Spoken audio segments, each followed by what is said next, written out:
Remue ménage. Remue ménage.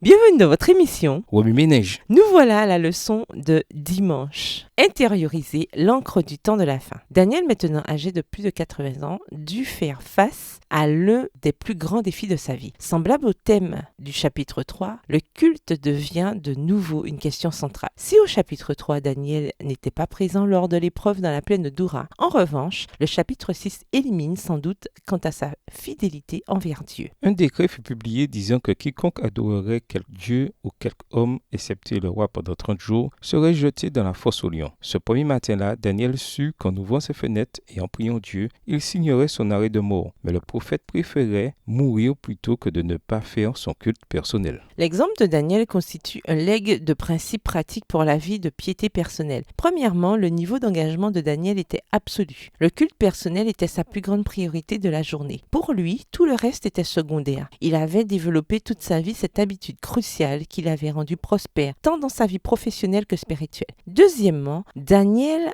avait un moment et un endroit fixé pour faire son culte personnel. Cette régularité devint un rituel central pour sa vie quotidienne, un rituel qui lui fournissait force, motivation, direction et passion. Le culte personnel de Daniel devint la base de son legs de fidélité. Ceci est également vrai pour le peuple de Dieu vivant au temps de la fin. Le culte personnel du peuple de Dieu des derniers jours sera l'encre de sa loyauté et de sa fidélité envers Dieu. Conseils pratiques pour le culte personnel. Premièrement, demandez au Seigneur de créer en vous un désir plus profond de sa présence. Choisissez un endroit et un moment pour faire régulièrement votre culte personnel. Priez avant de commencer. Demandez au Saint-Esprit de vous guider. Choisissez un passage des Écritures. Vous pouvez commencer par des livres pratiques tels que 1 Thessaloniciens ou Jacques. Cinquièmement, dans votre journal ou sur une feuille de papier, paraphrasez le passage dans vos propres mots. Sixièmement, dites « Seigneur, qu'essaies-tu de me dire à travers ce passage ?» Septièmement, écrivez votre prière-réponse à Dieu. Huitièmement, réfléchissez au passage de la Bible tout au long de la journée. Progressez petit à petit. Ne commencez que par quelques minutes par jour et augmentez la durée avec le temps. Si vous sautez un ou plusieurs jours, ne vous découragez pas. Recommencez tout simplement. Votre objectif ne consiste pas à être au palmarès, c'est la trajectoire qui compte. Priez Dieu de créer en vous un désir plus profond de sa présence. Remue ménage, revenez à votre texte écrit et étudiez le passage. Encerclez les mots, expressions, idées répétées. Soulignez les mots expressions qui sont importants et qui signifient quelque chose pour vous. Reliez par une flèche les mots expressions aux autres mots expressions associés ou connexes. Quels éclairages particuliers vos notes semblent-elles indiquer dans l'ensemble?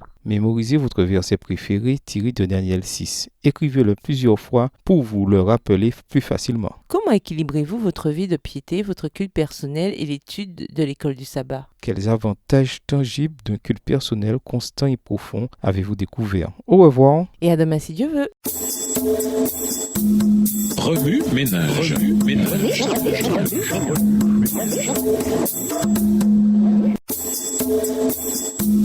Remue ménage.